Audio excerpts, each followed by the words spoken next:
গুৰুত্বপূৰ্ণ খবৰ অৱশেষত বাস্তৱ হ'ল নাগৰিকত্ব সংশোধনী আইন প্ৰথমবাৰলৈ নাগৰিকত্ব সংশোধনী আইনৰ জৰিয়তে প্ৰদান কৰা হ'ল নাগৰিকত্ব একেলগে 14 গৰাকী বিদেশী নাগৰিকক ভাৰতীয় নাগৰিকত্ব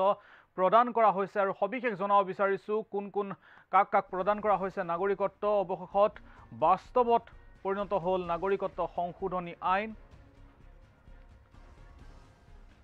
প্ৰথমবাৰৰ বাবে নাগৰিকত্ব সংশোধনী আইনৰ জৰিয়তে প্ৰদান কৰা হ'ল নাগৰিকত্ব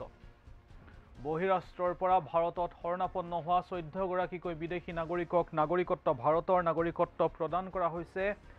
নাগৰিকত্ব সন্দৰ্ভত দুমাহ পূৰ্বে জাৰি কৰা হৈছিল নিৰ্দেশনা বলবৎ কৰা হৈছিল বলবৎ কৰা হৈছিল পাকিস্তান বাংলাদেশ আৰু আফগানিস্তানৰ লোকে ভাৰতীয় নাগৰিকত্বৰ বাবে আবেদন কৰিছিল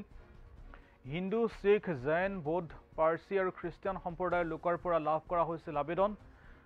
আৰু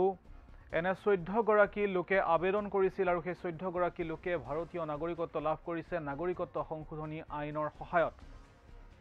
উল্লেখ্য নাগৰিকত্ব সংশোধনী আইন দুমাহ পূৰ্বে বলবৎ কৰা হৈছিল ইয়াকে লৈ প্ৰতিবাদ হৈছিল ইতিমধ্যে নাগৰিকত্ব সংশোধনী আইন সন্দৰ্ভত বিভিন্ন গোচৰ চলি আছে বিভিন্ন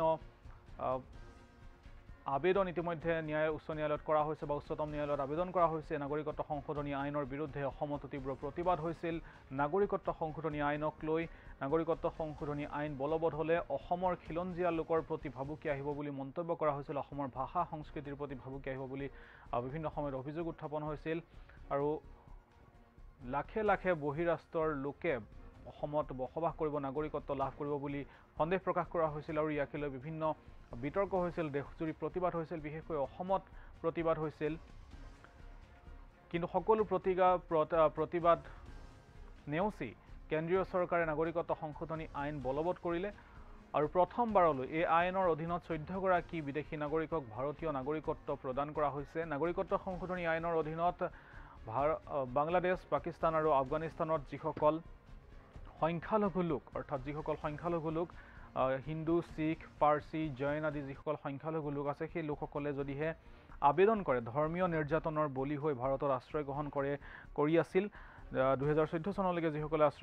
পূৰ্বে ভাৰতলৈ আহি আশ্ৰয় গ্ৰহণ কৰিছিল সেই সকল লোকে ভাৰতীয় নাগৰিকত্বৰ বাবে যদি আবেদন কৰে তেনেহ'লে এই আইনৰ অধীনত তেওঁলোকে নাগৰিকত্ব লাভ কৰিব আৰু তেনেদৰে আবেদন কৰা 14 গৰাকী বিদেশীক ভাৰতীয় নাগৰিকত্ব প্ৰদান কৰা হৈছে এই সকল লোক বিভিন্ন সময়ত চুবুৰীয়া দেশৰ পৰা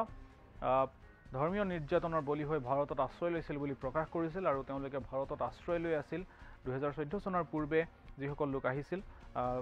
সংখ্যালঘু লোক পাকিস্তান বাংলাদেশ আৰু আফগানিস্তানৰ যি ধৰ্মীয় সংখ্যালঘু অৰ্থাৎ হিন্দু শিখ বৌদ্ধ পাৰ্চী খ্ৰীষ্টিয়ান আদি যিসকল ধৰ্মীয় সংখ্যালঘু লোক আছিল সেই সংখ্যালঘু লোকসকলে যিসকলে ভাৰতত আশ্ৰয় গ্ৰহণ কৰিছিল বা শৰণাৰ্থী হিচাপে আছিল তেওঁলোকে ভাৰতীয় নাগৰিকত্বৰ বাবে আবেদন কৰিব পাৰিব এই আইনৰ অধীনত আৰু প্ৰথমবাৰলৈ তেনে 14 গৰাকী লোকক নাগৰিকত্ব প্ৰদান কৰা হৈছে নাগৰিকত্ব সংশোধনী আইনৰ জৰিয়তে এই 14 গৰাকী লোকক নাগৰিকত্ব প্ৰদান কৰা হৈছে আৰু এই আইনৰ অধীনত নাগৰিকত্ব সংশোধনী আইনৰ অধীনত নাগৰিকত্ব প্ৰদান কৰা এই 14 গৰাকী ব্যক্তি পাকিস্তান বাংলাদেশ আৰু আফগানিস্তানৰ পৰা আহিছিল তেওঁলোকে ভাৰতীয় নাগৰিকত্বৰ বাবে আবেদন কৰিছিল হিন্দু শিখ জৈন বৌদ্ধ পাৰ্চী আৰু খ্ৰীষ্টান সম্প্ৰদায়ৰ লোকে আবেদন কৰিছিল আৰু অৱশেষত বাস্তৱ হ'ল এই নাগৰিকত্ব সংশোধনী আইন নাগৰিকত্ব সংশোধনী আইনৰ জৰিয়তে প্ৰথমবাৰৰ বাবে দেশত প্ৰদান কৰা হ'ল নাগৰিকত্ব একেলগে 14 গৰাকী বিদেশীক ভাৰতীয় নাগৰিকত্ব প্ৰদান কৰা হৈছে নাগৰিকত্ব সন্দৰ্ভত দুমাহ পূৰ্বে জাৰি কৰা হৈছিল নিৰ্দেশনা আৰু কেন্দ্ৰীয় চৰকাৰে নাগৰিকত্ব সংশোধনী আইন বা চমুকৈ বলবৎ কৰিছিল পাকিস্তান বাংলাদেশ আৰু আফগানিস্তানৰ লোকে ভাৰতীয় নাগৰিকত্বৰ বাবে আবেদন কৰিছিল শিখ হিন্দু জৈন বৌদ্ধ পাৰ্চী আৰু খ্ৰীষ্টান সম্প্ৰদায়ৰ লোকে নাগৰিকত্বৰ বাবে আবেদন কৰিছিল আৰু আবেদনৰ ভিত্তিত 14 গৰাকী বিদেশী নাগৰিকক ভাৰতীয় নাগৰিকত্ব প্ৰদান কৰা হৈছে